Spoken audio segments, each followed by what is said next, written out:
এই সিকিউরিটিদেরকে দিয়ে আস্তে আস্তে দেশ দখল করছে। তাইলে আমাদের জানতে চাওয়া মন, আমরা জানতে চাই, আমরা আপনাদেরকে প্রশ্ন করতে চাই, একদিকে রায় আর একদিকে বন্দরের সাইন একই সময়ে হবে কেন? এই লুকোচুরি কেন?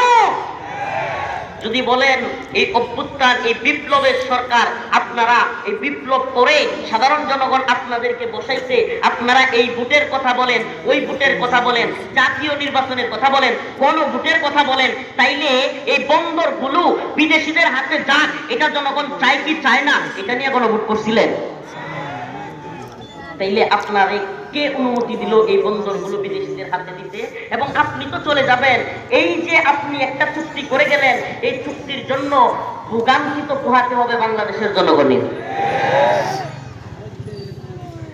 এই জন্য বলি, আমেরিকান ডলার খেয়ে বাংলাদেশে যারা দালালি করতেছে, আমরা এদের পক্ষ না।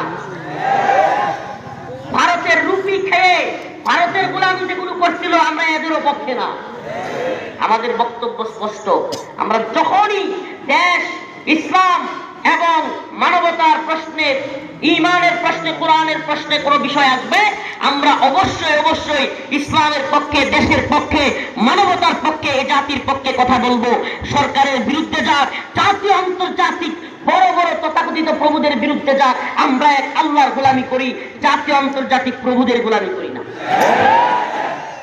মুসলমান, একটু সতর্ক হওয়া লাগবে, সাবধান হওয়া লাগবে। আমরা অবশ্যই সতর্ক থাকা লাগবে। আমরা তোমাদেরকে সতর্ক করতে পারি, প্রিয় মুসলিম উম্মাহ, আমরা হয়তো শহীদ হয়ে যাব, আমরা হয়তো নাই হয়ে যাব, অ্যাক্সিডেন্টের মাধ্যমে কিংবা বিভিন্ন মাধ্যমে আমাদেরকে হয়তো শহীদ করে দেওয়া হবে। হক কথা যারা বলে, সবার আগে যারা বলতে চায়, এদেরকে সবার আগে জেলে নেওয়া হয়, সবার আগে ফাঁসি দেওয়া হয়, সবার আগে এদেরকে হত্যা করে চিরতরে শেষ করে দেওয়া হয়। ও মুসলিম উম্মাহ, আপনাদের মনে থাকবার কথা, আমি ছোট মানুষ, 2021 সালে সারা দেশে শত শত হাজার হাজার বড় বড় হুজুর, বড় বড় আলেম, বড় বড় রাজনৈতিক নেতা বাদ দিয়া আমাকে গ্রেফতার করা হয়েছিল সবার আগে। আস্তাগফিরুল্লাহ, এটা বরত্ব না, অহংকার না, কিন্তু আমি চোখে আঙ্গুল দিয়ে ওই সরকারকে ভুলগুলো ধরাই দিতাম, বলতাম হক কথাগুলো। এজন্য সবার আগে, আবারও বলছি, খোঁজ খবর নেন, 21 সালে সবার আগে সপ্তাহের ব্যবধানে আমাকে 2 বার গ্রেফতার করা হয়েছিল, সপ্তাহের ব্যবধানে 2 বার। তারপরেও থেমে যাই নাই, আলহামদুলিল্লাহ, আল্লাহর উপর বিশ্বাস করি। এখন আপনাদেরকে বলছি, আল্লাহ না করুক আমাদেরকে হয়তো শহীদ করা হবে। যখন দেখবে যে এই জবান তো বন্ধ হয় না, তখন হয়তো জবান বন্ধ করবার জন্য যা যা করার তা করবে, কিন্তু আমরা চুপ থাকবো না। জানি না কতদিন আপনাদেরকে